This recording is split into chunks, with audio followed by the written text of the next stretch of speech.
Listo. Qué pena, la segunda grabación, ¿dónde está Paula?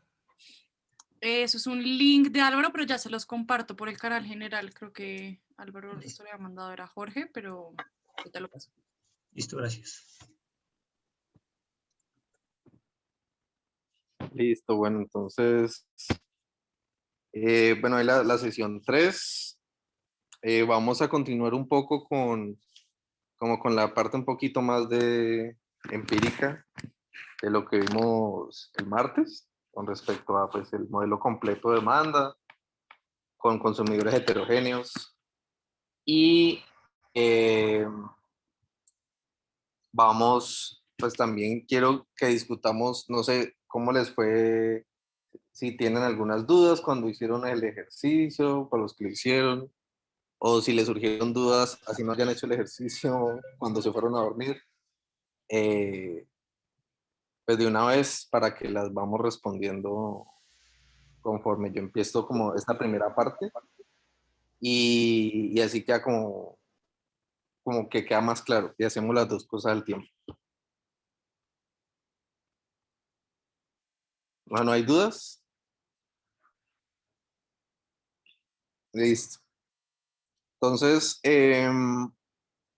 lo que vamos a hacer hoy en esa parte es hablar un poco del uso de instrumentos, un poquito más de la mecánica del proceso de estimación, que pues la vez pasada lo pasamos como de forma muy tangencial, hoy lo vamos a ver un poquito más, como más estructurado y pues obviamente cuando lo veamos en la práctica, ya la próxima semana que empezamos las sesiones con R, pues va a quedar más claro cuando ya lo hagamos de forma práctica. Y pues lo último, vamos a incluir lo que sería el lado de la oferta, que pues como ustedes saben, este modelo se creó fue como para caracterizar consumo de bienes diferenciados. Y el lado de la oferta es cuando ya tenemos un modelo en el cual hay un equilibrio entre, entre la parte que produce los bienes y la parte que los consume. Digamos que si uno piensa en, en otro tipo de modelos, pues entonces si ya no son bienes, sino que son eventos, son alternativas, son sucesos, pues entonces uno debe pensar qué produce o qué genera esas alternativas. Si nada la genera y están ahí de forma exógena, pues entonces el modelo completo es solamente el modelo de demanda que ya hemos visto. Y si no, si hay una parte que reacciona a cómo se mueven esas probabilidades de forma endógena para generar los eventos, pues hay que modelar las dos partes para caracterizar el equilibrio y eso es lo que luego se usa para los contrafactuales y esas cosas. Entonces, el modelo completo, pues que hablamos en las sesiones pasadas, pues uno de los retos en la estimación es corregir por potenciales sesgos que normalmente ocurren, sobre todo si estamos en estos modelos de oferta y demanda, en el cual nosotros pues incluimos el precio del bien. Esto ocurre porque, digamos, cuando el precio del bien pues afecta las decisiones de los consumidores en sus preferencias, le genera desutilidad, ¿sí? Y al mismo tiempo, si en un modelo de oferta y demanda, pues las decisiones que tomen los consumidores, pues también afectan a las firmas sobre qué precio poner. Entonces hay una endogeneidad de parte y parte en el sentido que los precios determinan la demanda y la demanda determina pues, los beneficios de las firmas y las firmas pues van a cambiar precios para maximizar sus beneficios. Entonces, pues al haber esta correlación, pues va a haber un sesgo pues en los coeficientes que estén asociados al precio y pues eso hay que corregirlo y normalmente se hace pues con variables instrumentales. Ese es el ejemplo clásico pues, de oferta y demanda, pero también puede ocurrir en otros escenarios, en los cuales, por ejemplo, en el caso eh, en el caso de educación superior, que en el cual nosotros caracterizamos los eventos de dropout de la universidad en diferentes años. Esas opciones, cada una de esas opciones tiene un valor y ese valor genera una probabilidad de evento. Pero al mismo tiempo, pues las decisiones que tomen los estudiantes pueden afectar el mercado laboral.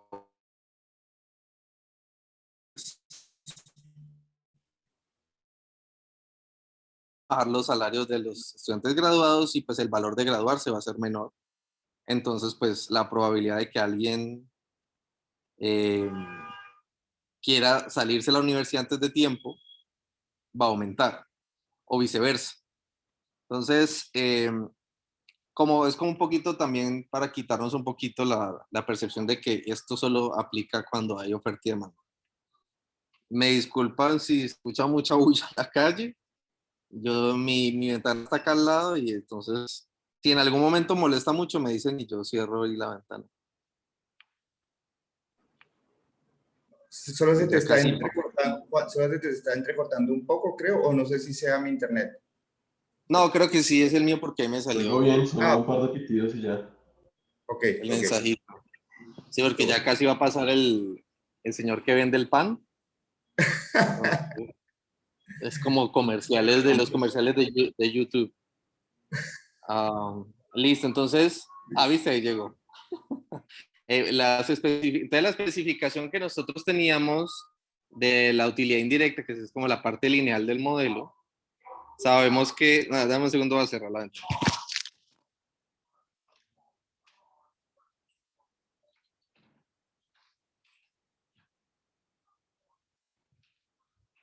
Ya mejor.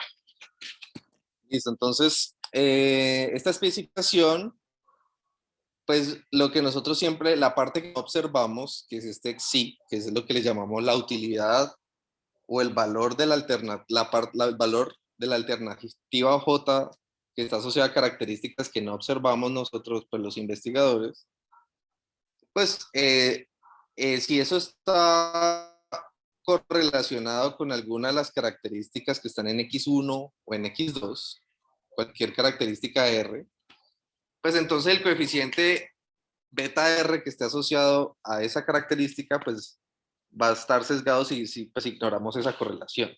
Y pues eso es el ejemplo es el que acabo de mencionar de oferta y demanda, es el ejemplo clásico. Entonces, pues eso no es lo que queremos. Y pues lo que se recomienda es pues tener una serie de instrumentos y en general pues uno busca tener tantos instrumentos como variables uno crea que pueden tener esa correlación con el término de error, que en este caso es este choque a las preferencias. ¿Hay alguna pregunta hasta ahí? Pueden interrumpirme en cualquier momento. Entonces, pues, ¿cuáles son las características de un instrumento? Matemáticamente lo que uno quiere es que ese instrumento tenga una correlación con la característica que uno quiere, pues, valga la redundancia, instrumentar, o para la cual uno cree que puede haber un sesgo en su coeficiente, pero que no esté correlacionada con el término de error. Y pues en particular esto uno puede interpretar como, pues necesito cualquier variable que haga que cambie X, o sea, cualquier variable que afecte la parte productiva o aquel proceso matemático que genere X, pero pues que no afecte las preferencias de los individuos. Entonces, pues normalmente eso, pues, la pregunta de responderla filosóficamente no es difícil. Luego lo difícil en la práctica es encontrar los datos que se asocien con esa respuesta. Entonces, digamos, ejemplos frecuentes en oferta y demanda. Costos de producción. Entonces, los costos de producción pues afectan el precio. Pero, por ejemplo, las tasas de cambio afectan, pues si son, por ejemplo, cuando son bienes importados no producidos, pues eso afecta cuánta cantidad de esos bienes se traen y eso afecta su disponibilidad, pero eso no afecta a las preferencias. A la gente le sigue gustando, si estamos hablando de carros, a la gente le gustan los carros, no importa si sube la tasa de cambio, pero eso va a subir el precio. O pues lo puede bajar dependiendo de si es importador o exportador. Y pues entonces esos serían buenos instrumentos porque pues no afectan las preferencias, la correlación con el término de error es cero, pero mueven el precio y entonces pues esa correlación va a ser pues diferente de cero. Pues un ejemplo muy particular que se usa mucho en estos casos cuando uno tiene datos tipo panel, en el cual pues ustedes saben las observaciones son las alternativas, pero entonces uno tiene otra dimensión que es los mercados. Entonces, por ejemplo, si estamos hablando de el mercado de los farmacéuticos, de los fármacos, entonces tenemos cuánto se vende en el Valle, cuánto se vende en Bogotá, cuánto se vende en Cartagena. Y yo tengo toda esa información y entonces yo puedo usar, en este ejemplo, yo puedo usar los precios del mismo producto J, el mismo acetaminofén del laboratorio Bayer, yo lo puedo usar para instrumentar digamos, el precio que se observa en Cartagena, yo lo puedo usar para instrumentar el precio que se observa en Cali. Entonces, digamos, el precio que fijen en Cartagena no va a afectar las preferencias de los ciudadanos en Cali, porque pues, los de Cali compran en Cali. Pero sí va a haber una correlación porque es el mismo productor. Entonces, si hay algo que mueve los precios en Cartagena, pues va a mover los precios también en Cali a través de los costos. Y pues eso es lo que uno normalmente hace, porque como les digo, normalmente instrumentos son difíciles de encontrar pues de un tipo externo como costos de producción, salarios, todo ese tipo de cosas normalmente pues, son difíciles de encontrar, entonces uno normalmente usa variables que son como la tasa de cambio, como, no sé, índice de precios al productor, pero el problema con eso es que eso no está a nivel de alternativa, eso es, para todas las alternativas, el choque es el mismo. Entonces uno pierde cierto nivel de heterogeneidad que luego pues no va a tener pues mucho efecto, sobre todo si uno solo tiene un mercado. Entonces, al final es una constante. Entonces, pues uno llega a esta alternativa que si uno tiene datos de panel siempre la va a tener.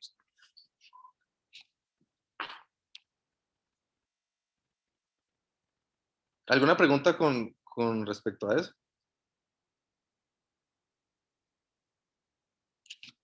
Bueno, entonces pues ya una vez uno teniendo claro por qué qué instrumentos me sirven y normalmente a qué instrumentos yo puedo recurrir.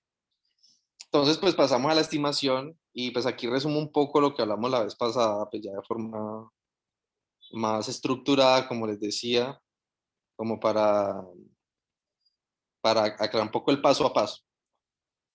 Entonces, pues recordemos que el vector de parámetros es este θ, que incorpora todos los parámetros del modelo, incluso los que afectan las distribuciones que uno supone esta función P. Y pues eso es un initial guess, uno se lo saca de la manga. Luego pues uno genera el componente que mezcla características de este mu, que mezcla las características individuales interactuadas con las características de las alternativas que están en función de los parámetros. Y luego realizamos el punto fijo del que hablamos la vez pasada, en el cual pues uno empieza con un valor arbitrario de delta, que sería la parte que solo depende de las características del producto, con ese delta inicial que puede ser un vector de ceros, un vector de unos, lo que a uno le genera ilusión, y usa el mu que calculó con los parámetros, genera las participaciones del mercado, las probabilidades agregadas, Luego usa pues la ecuación del contraction mapping, esa ecuación 3, para ir actualizando delta. Y eso lo repite hasta que pues uno encuentra convergencia. Y pues se supone, matemáticamente está demostrado que esa sería la mejor aproximación a la solución pues para resolver delta. Entonces ahora en la mano tenemos mu y tenemos delta.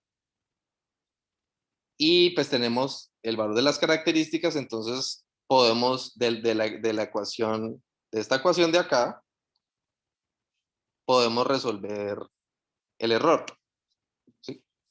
Podemos eso como sacarlo como un residuo. Y ese error que pues está construido a partir del initial guess que sacamos, pues podemos calcular esta forma cuadrática, pues que está interactuada con los instrumentos de los cuales ya hablamos, y pues eso nos da un valor.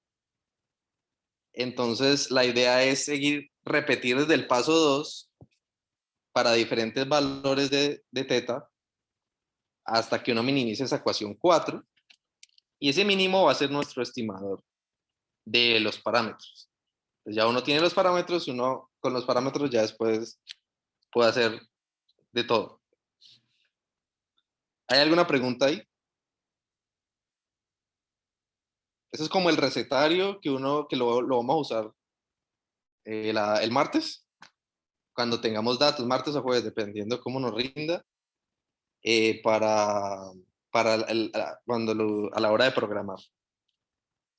Entonces, puede que ahora no tengan preguntas, pero si tienen preguntas de aquí al martes, me escriben, no hay problema. Ahora hay Listo. una pregunta, ¿y todo esto se tiene que hacer manual? O sea, ¿no hay un paquete ya que lo haga automáticamente? Ah, ¿O es por efectos del ejercicio? la, Para la voz entender del- qué es más. eso suena a la voz de la pereza. Pues No, no, mira, no, no, no, no, no, no, digo, mira, a manera de... hay varias cosas. Lo que pasa es que yo soy un poquito escéptico de algunas. Normalmente yo uso R. En R se han creado paquetes, pero yo la verdad no sé cómo, me da más pereza aprender cómo es el paquete porque como esto yo lo programé, entonces ya es opción de cada uno como que usa, pero pues también uno tiene que luego dedicarle un tiempo a saber cómo funciona, qué está pasando ahí para uno luego no, pues no embarrarlo. Entonces, normalmente digamos, la ecuación 4 pues uno la minimiza, uno crea una función y eso uno la minimiza con cualquier optimizador de R, funciona. Normalmente esos que usan algoritmos libres de derivadas son pues, preferibles porque pues eso depende mucho en este caso puede haber muchos mínimos locales y entonces esa solución va a depender mucho del initial guess. Pero si vos usas métodos que no se basan en derivadas, pues te vas a salvar, pues vas a procurar no caer mucho pues en ese caso.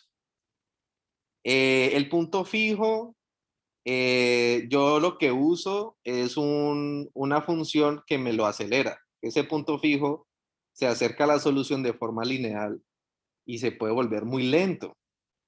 Entonces, pues como eso está anidado en el algoritmo de estimación, si uno tiene muchos parámetros y esa vaina es muy grande, pues se puede demorar días. Alguien por allá se inventó pues un método y sacó su paper y su función y su paquete en R, y ese paquete, pues yo no me acuerdo cómo se llama, pero entonces lo que hace es usa este punto fijo y le saca un shortcut, y es que la convergencia se alcanza de forma cuadrática. Entonces, pues es mucho más rápido, mucho más eficiente, como para resolver, pero eso ya es en términos de velocidad. Pero vos tenés que programar la función de punto fijo. Digamos, esta función de punto fijo se te van 3 líneas. Donde está el meollo del asunto es en calcular todas esas cositas que yo le he mandado a ustedes a hacer de tarea. Armar la matriz de News, armar el delta, todas esas cosas. Es lo más engorroso. Y entonces, cuando vos te conseguís un paquete prefabricado, te quita un poquito de flexibilidad, porque entonces vos tenés que investigar esa vaina que recibe, que no recibe, que le falta. Y entonces cuando vos tenés como estos casos aplican para todo y entonces uno, pues vos has visto que yo aquí he explicado 3 versiones del modelo de demanda y eso tiene miles de combinaciones. Entonces, en un modelo, el algoritmo, el que crea un algoritmo prefabricado para todas las cosas, mejor dicho, o sea, ese man no lo va a regalar en R, se lo vende.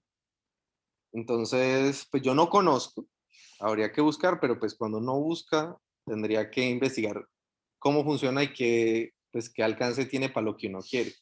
Y al final eso le quita a uno más tiempo que si vos ya lo programas una vez, vos coges, ay, ¿cómo es que era? Cojo el código que hice para Dinixan, lo uso para super de elementos y lo voy modificando las cosas que no conozco.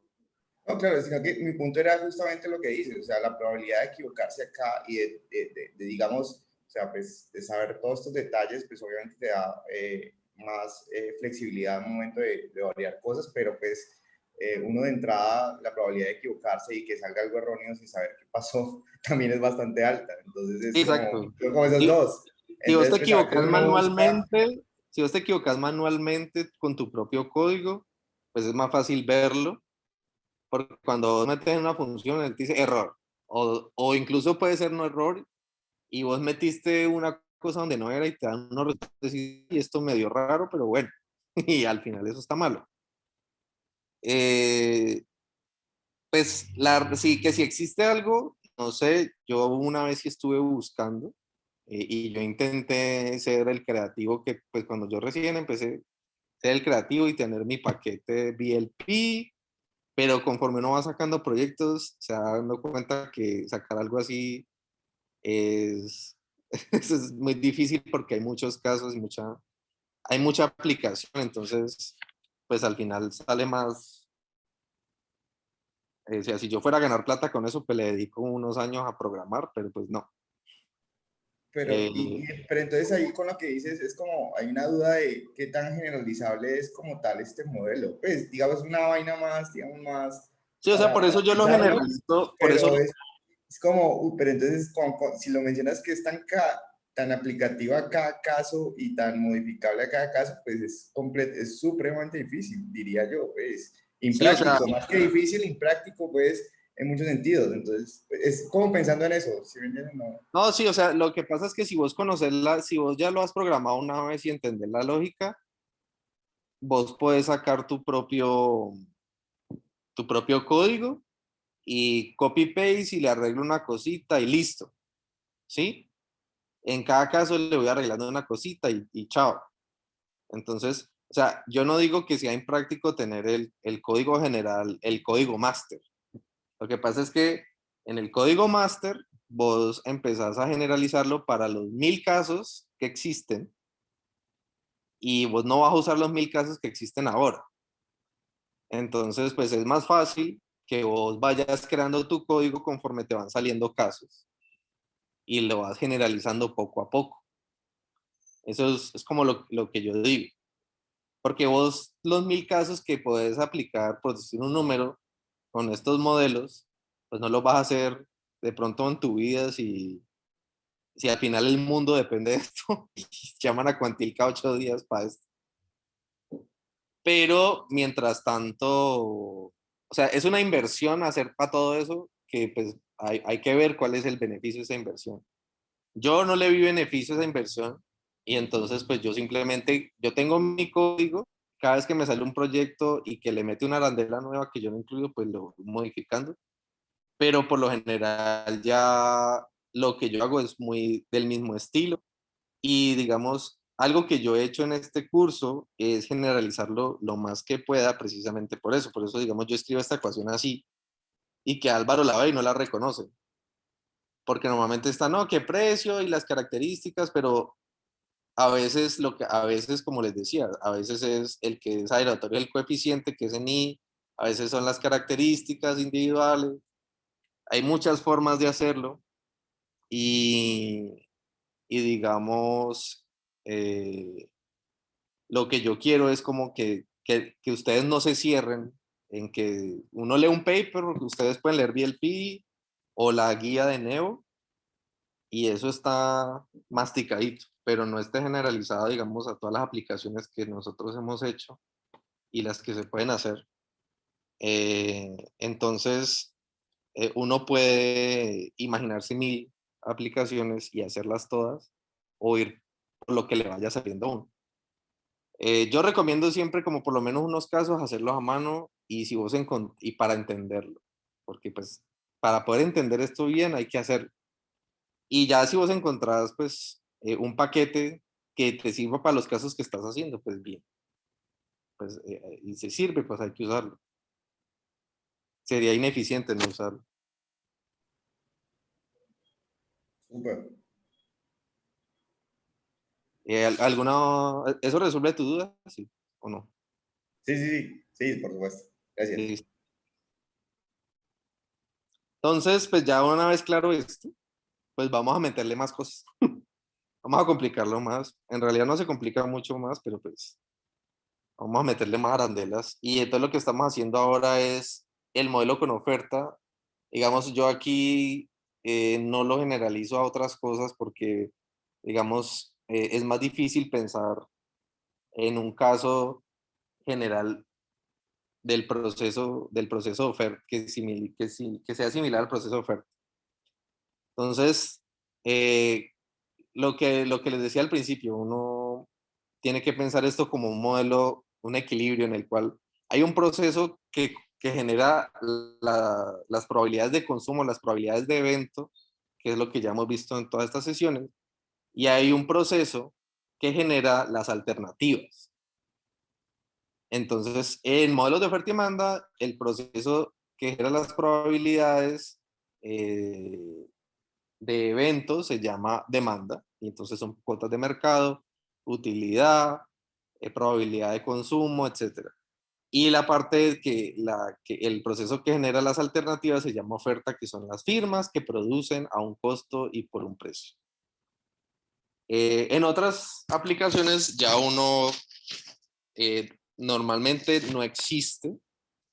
Es difícil pensar en un caso en el cual exista eso, salvo, por ejemplo, pues un caso como el que les decía del que yo hice de educación. Sin embargo, pues en ese caso yo nunca fui hasta a lo lejos de modelar el mercado laboral y esas cosas porque pues no era necesario.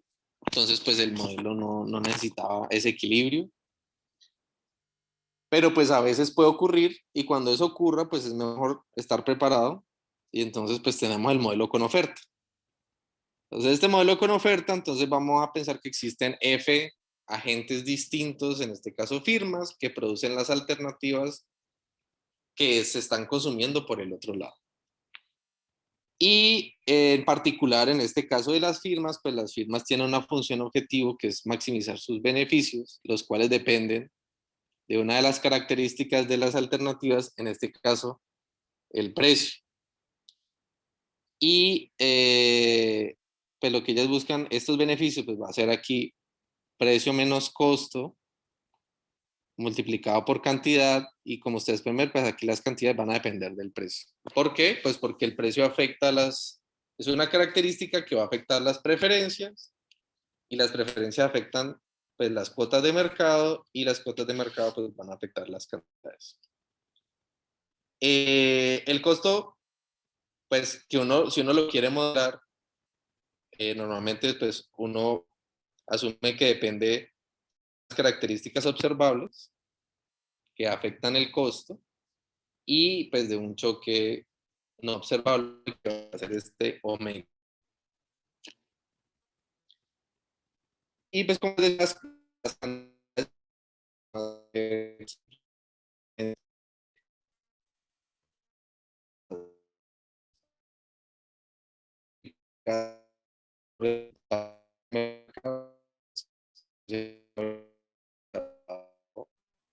la segunda, primera, sí.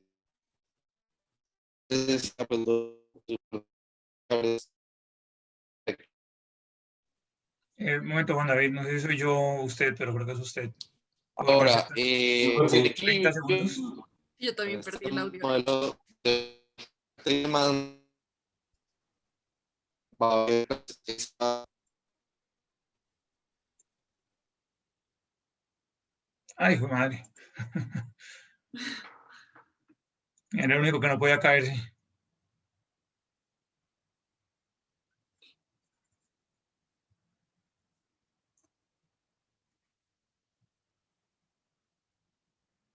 Sí, pues me dicen dónde estaba porque creo que se me fue la señal y me quedé hablando solo.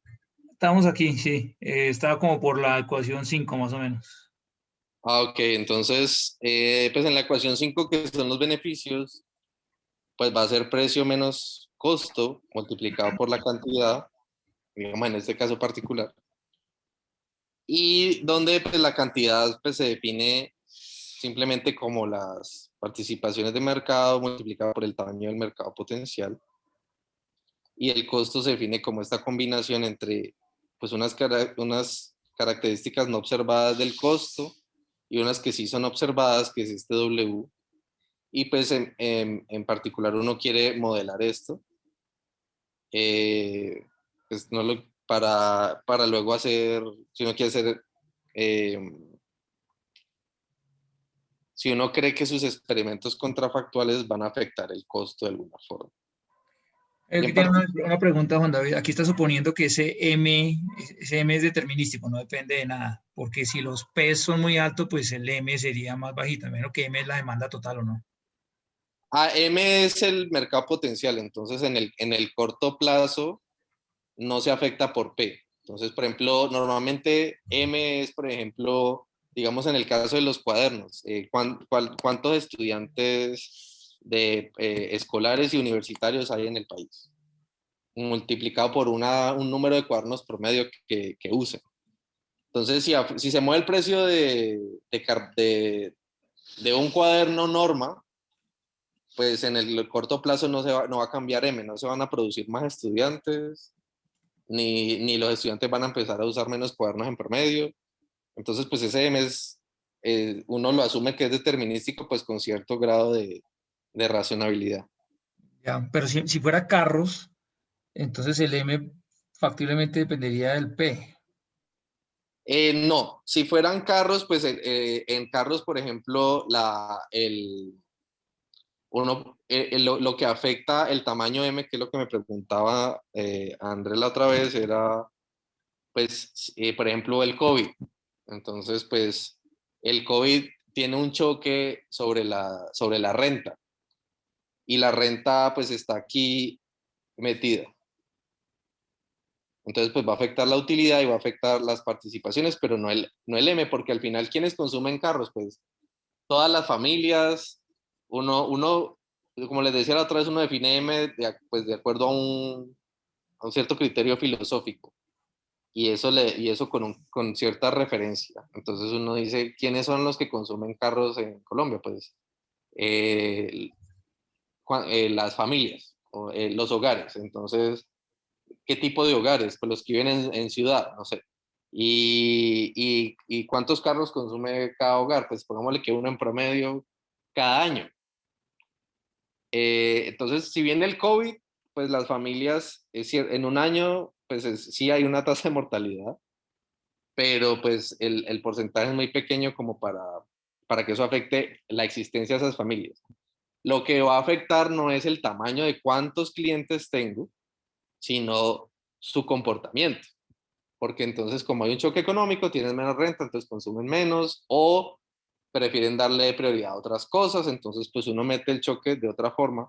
O como le decía Andrés, pues si al final se está reduciendo el mercado, porque entonces hay gente que yo ya debería descartar de una vez del mercado, entonces pues simplemente yo a ese año en el que hay COVID, pues M le pongo le pongo un descuento.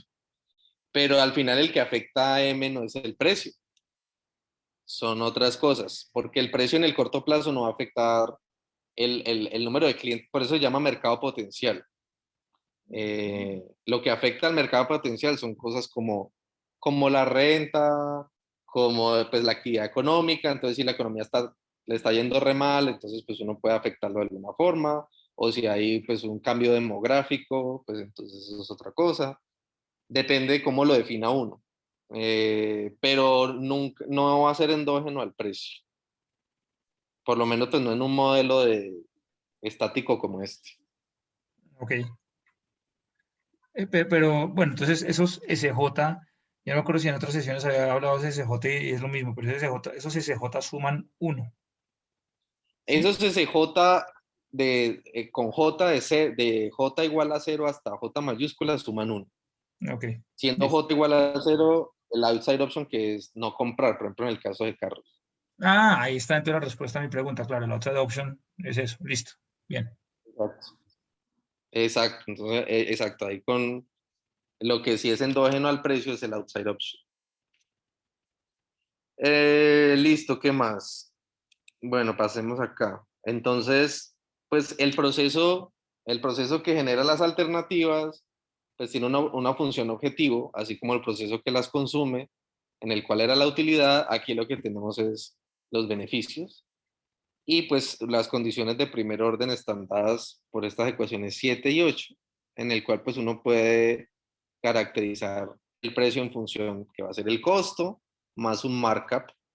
Y ese markup va a depender de esta matriz omega, que depende, que va a ser pues, un compuesto de las derivadas cruzadas, que como ustedes se acordarán, pues es una de las, pues, de las cosas claves que uno investiga cuando hace un proyecto de este estilo.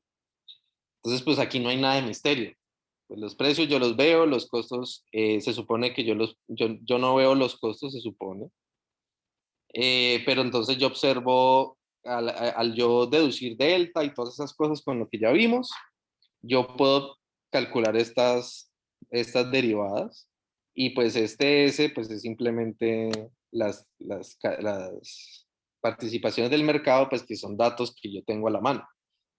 Entonces, si yo tengo todas esas, yo al final tengo P omega, después de estimar la demanda, y tengo S. Entonces, ya después puedo deducir C, y cuando ya deduzca C, pues puedo estimar esta ecuación 6. Esa es como la parte de ingeniería a la inversa que uno hace acá. Ya ahorita paso al algoritmo completo para que más o menos vean el orden de estimar las dos cosas al tiempo.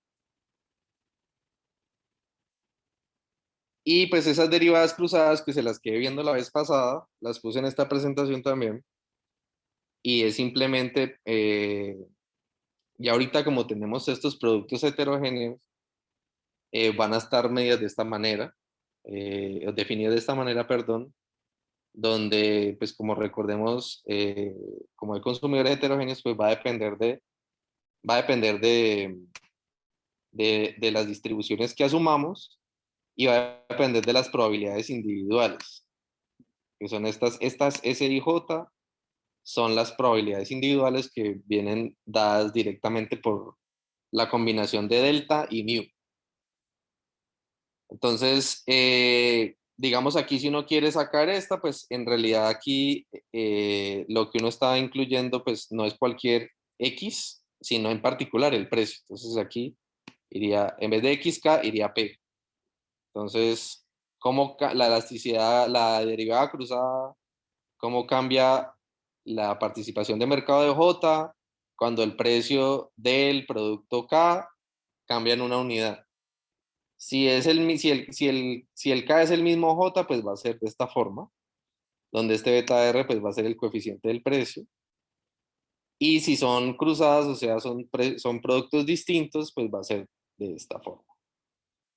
Y con esta, cuando uno ya calcula esto, pues entonces es fácil definir omega y resolver la ecuación 8. ¿Esa X era una P o no? Ahí. No, ¿Cuál X? ¿Esta? esa, sí. No, sino que yo lo hago aquí en general, porque pues uno puede calcular esto en función de cualquier característica, no solamente con respecto al precio, es una derivada.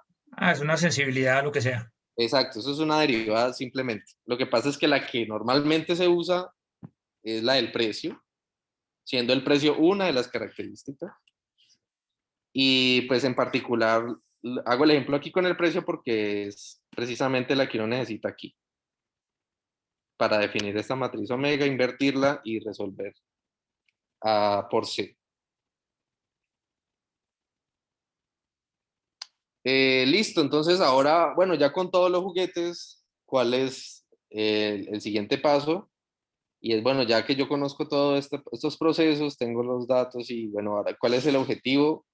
pues ahora vamos a estimar tanto los parámetros de demanda, beta, como los parámetros de oferta, gamma.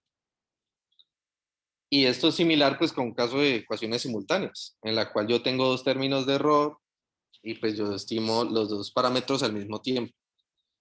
Hacer esto es similar a hacer, resuelve el problema del sesgo que les decía con instrumentos, en el sentido que las variables que yo incluyo aquí en W, ahí yo estoy incluyendo los instrumentos. Entonces, por ejemplo, que los salarios afectan el costo del producto, pero no afectan las preferencias de las personas, ¿sí? No sé, la tasa de cambio, como pasaba en Dinizan, se metía aquí para saber la tasa de cambio cómo afectaba el costo y al final pues también cómo afectaba las preferencias. Y entonces pues ya digamos, este proceso de incluir las dos, no solamente pues yo estoy obligado a usar variables instrumentales y resolver pues los problemas de identificación, de sesgo, esas cosas, sino que al mismo tiempo el modelo es más, los estimadores son más eficientes porque yo estoy usando más información. Entonces yo puedo, al meterle más estructura, y pues más datos, yo estoy usando más información para que pues el modelo me dé algo más, más confiable en términos de estimadores. Y no solamente eso, sino pues que pues tengo las dos ecuaciones para resolver el equilibrio y hacer los contrafactores, que es pues una de las bondades de estos modelos. Entonces voy a darles aquí el algoritmo de estimación. De nuevo, es casi lo mismo, pero pues metiéndole un par de cositas. De nuevo, yo saco el primer guess de θ, pero pues ahora θ tiene estos dos componentes. Genero los mu correspondientes, entonces pues empiezo por la demanda. Con esos mu correspondientes, yo resuelvo el punto fijo, pues que ya lo describí pues en la otra, en la demanda sola, y entonces con ese punto fijo que está ahí anidado, yo resuelvo, ya encuentro delta y psi. Y siendo psi, algo que me importa mucho porque es el error, el primer término de error, el error por parte de la demanda o el residuo. Ahora yo con delta, tengo delta y mu, entonces yo puedo construir omega, pues con las derivadas, con esta fórmula. Y cuando yo construyo omega, pues yo puedo resolver por C, y pues como yo, usando este gamma, pues yo puedo resolver por el omega minúsculo, que va a ser el error por el lado de la oferta. Aquí tengo los dos errores de las dos ecuaciones simultáneas. Entonces ya puedo calcular la función de criterio. Va a ser este vector que combina los dos errores, interactuado con los instrumentos, y pues una matriz de pesos que puede ser la identidad, o pues si uno la construye de acuerdo a cierto criterio. Pues que aquí no vale la pena mucho como analizar. Normalmente uno usa la identidad. Y pues de nuevo uno repite el paso 2 para diferentes tetas hasta el paso 6, hasta que uno minimice la ecuación 10. Y listo, encuentra los parámetros. ¿Alguna pregunta aquí?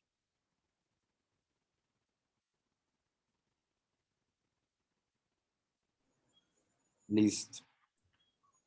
Entonces, esta vez como que rindió más el tiempo.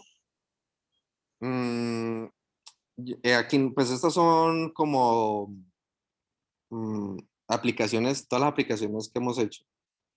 Yo les he dado como adelantos pues con los ejercicios que hemos hecho con cuadernos, con los celulares, y hoy pues les voy a dejar una con carros. Son aplicaciones que hemos hecho en Quantil y todas han tenido casos distintos porque, digamos, lo que les explicaba ahora, o sea, puede que la mecánica sea la misma, pero digamos, a veces uno le va a estar metiendo algo nuevo, algo muy particular. Entonces, digamos que ¿qué estábamos haciendo en cuadernos? Pues era un modelo estándar, no había nada raro que hacer. Lo único que estábamos haciendo, que sí era interesante, pues ya era en términos de los contrafactuales, que los de Carvajal nos preguntaban, nos ponían escenarios de la competencia y nos pedían usar esta ecuación para calcularles cuáles serían la mejor respuesta de ellos. O sea, porque como esto es una condición de optimalidad, yo muevo el vector de precios, de los precios de la competencia y calculo cuáles deberían ser los precios óptimos de ellos. Ellos nos pedían estimar el modelo para usar esta ecuación como pues como una herramienta de decisión en cuanto a precios. En confitería y galucinas, que era el de súper de alimentos, pues también era como solamente usar el modelo de demanda. Ahí no había modelo de oferta, pero ellos querían que nosotros le estimáramos la demanda en función de sus, de, como de la disponibilidad en inventario, el costo de inventario, para ellos pues planificar inventario en ese sentido. Entonces, pero ahí era un modelo muy básico. El de telecomunicaciones, había una parte que se le llamaban como un costo al consumidor, y era este efecto de las cláusulas de permanencia. Entonces era una característica que le metíamos en la utilidad del consumidor, en Delta en particular, y era una característica que existía antes de 2014 y después de 2014 ya no existía. Entonces lo que nosotros hacíamos era medir la utilidad, porque al final la pregunta con este de telecomunicaciones era quitar la cláusula de permanencia, genera más o menos bienestar. Entonces decían, no, que pues se reduce la demanda de celulares, la gente no compra porque les tiene menos facilidades de pago, pero al final los consumidores tienen más opciones, más movilidad, entonces pues pueden elegir mejores alternativas, mejores precios y estimulan la competencia. Entonces pues para resolver esos argumentos pues estimamos el modelo y calculábamos el cambio en el bienestar, el cambio en la utilidad agregada de los consumidores. Y encontramos que en efecto fue bueno quitar las cláusulas de permanencia. Ya no hay más discusiones, escuchemos los números y listo. Progresión académica, pues lo que yo ya les he explicado con respecto a la parte, un modelo que no es de oferta y demanda, no hay precios, esas cosas, pero sí, digamos, nosotros usamos para ajustar las probabilidades de que los estudiantes hicieran dropout y poder identificar los parámetros que hacen que los estudiantes salgan antes o después, o sea, que salgan antes de graduarse en ciertos años, si salen en los primeros años o en los últimos años de la universidad, porque les va mal o porque no pueden pagar. Entonces, pues lo usábamos mucho para eso. Entonces era un modelo muy sencillo, pero pues tenía su componente dinámico como autorregresivo. Entonces era como la dificultad en este caso. Guarderías para niños, pues usábamos como para cuando en Estados Unidos los hogares tienen que decidir a qué guardería enviar al niño o no enviarlo a la guardería y dejarlo con la abuela o la niñera o con uno de los papás en la casa. Este sí era un modelo de oferta y demanda y era pues bastante complejo porque pues, las firmas, además de elegir precios, elegían si entrar o no entrar en el mercado. Entonces era pues un modelo más estructural. Y pues el ejemplo que ya les habíamos hablado de combustible para la aviación, que era pues el que se hizo para Terpel, que se usó para En particular fue un modelo el más sencillo de todos y lo usamos para poder identificar esas derivadas cruzadas que nos permitían medir los grados de sustitución y poderles decir a ellos si el mercado del combustible para la aviación, la comercialización del combustible, era un mercado local, o sea, en cada aeropuerto, el mercado era impermeable a cualquier interacción con otros aeropuertos, o si era un mercado nacional. Y entonces, las aerolíneas hacían sustitución entre cargar combustible en un aeropuerto o en otro, pues dado que si el precio sube en Bogotá, pues entonces yo voy y recargo en Cali. Y ellos estaban empecinados a que no, que eso era nacional, eso era local porque la superintendencia dijo, y entonces, bueno, pues miremos qué dicen los números y encontramos que sí era nacional. Y la hipótesis es que, pues, digamos que si vos vas vos tenés pensado cargar combustible, si cargas combustible en Manizales, pero en Manizales está muy caro, más caro que en Bogotá. Pero la ruta de la aerolínea es, no sé, es Cali, es Manizales, Cali, pero pasa por Bogotá. Entonces, pues yo en vez de recargar en Cali o en Manizales, que es más caro, pues cuando pase por Bogotá, que igual tengo que pasar por ahí, pues yo lleno de combustible ahí que es más barato. Y pues esa hipótesis estaba respaldada por los datos al momento que nosotros calculábamos unas medidas de sustitución que se llama diversion ratios, que le miden a uno ese grado de sustitución y le permite a uno pues respaldar esa hipótesis de que un mercado local no es independiente, sino que pues, depende, al final es afectado por los precios que se fijan en otros mercados. Entonces, al final el mercado real o el mercado relevante es la combinación de todos esos aeropuertos. Hubo otra Entonces, aplicación ahí, Juan David, que nos ayudó Natalia en Diana Corp, los de Diana Ross, pero esa vez era para la línea de aceites y grasas, en donde se hizo sí, algo me acuerdo. similar que con Dinisan, que era, pues en últimas, para lo que se usaba era llegar mucho más profundamente al impacto que podían tener el movimiento de commodities, de dólar, Sí. en sus estados financieros, vía el volumen de venta. Entonces llegábamos a temas de coberturas un poco complejos usando estos modelos. Sí, ahí el problema siempre, como le explicaba yo a Álvaro la otra vez, que el modelo en términos predictivos, pues es una de las limitaciones, y es que cuando las variables input se salen mucho del rango de los datos observados, cuando no hace los contrafactuales o las predicciones, pues entonces eso va a generar valores muy extremos de las participaciones. Entonces, eso pasa mucho con Carvajal, que si yo observo unos precios que están entre 30.000 y 50.000 pesos el cuaderno, y por allá alguien me sale, no, que un cuaderno a 10.000, que los cuadernos ahora valen 10.000, o que los cuadernos ahora valen 70.000, pues eso me revuelve todo y da ya cosas poco razonables.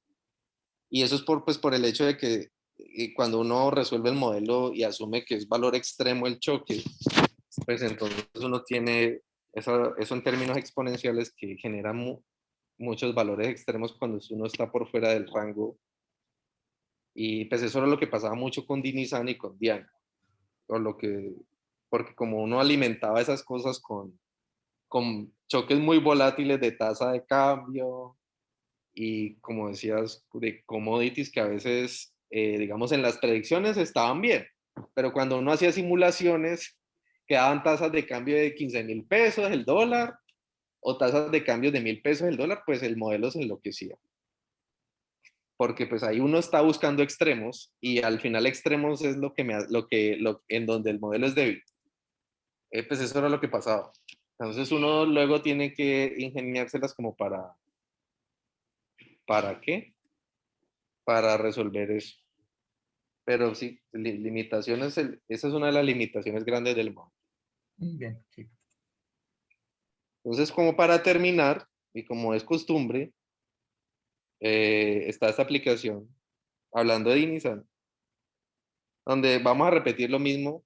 Yo he puesto aquí, pues, qué datos existen hipotéticamente. Y he puesto aquí buscar lo de siempre, definirlo. Esto es repetitivo, pero pues ya si lo han hecho, pues es bueno hacerlo como para uno, cada caso uno tiene su pregunta. Y lo nuevo pues es definir cuáles son los determinantes del costo y definir los instrumentos. Ya en el siguiente episodio, yo les voy a pedir, creo que voy a pedir favor a Julián que me comparta los datos de los fármacos para que hagamos el caso aplicado y todos tengamos los mismos datos y vamos haciendo todo eso en tiempo real, juntitos de la mano en R, y ahí vamos resolviendo preguntas que no van a salir con esto, pero que con esto ya se van solucionando muchas y así nos rinde más.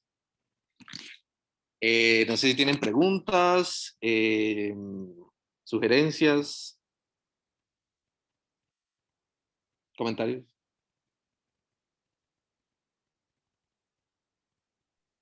No, no por mi lado, muy chévere, muchas gracias. Vale, entonces pues que tengan un buen fin de semana. Yo les estoy enviando, apenas tenga todo, los datos y como pues una guía para que trabajemos en R la otra semana, de los ejercicios que vamos a hacer. Los que quieran ir adelantando por su cuenta porque se aburren el fin de semana con la pandemia y no pueden salir. Entonces, que no se aburran viendo Netflix. Y de todas formas, pues vamos a resolver eso juntos porque pues esto tiene su parte teórica y su parte práctica. Entonces,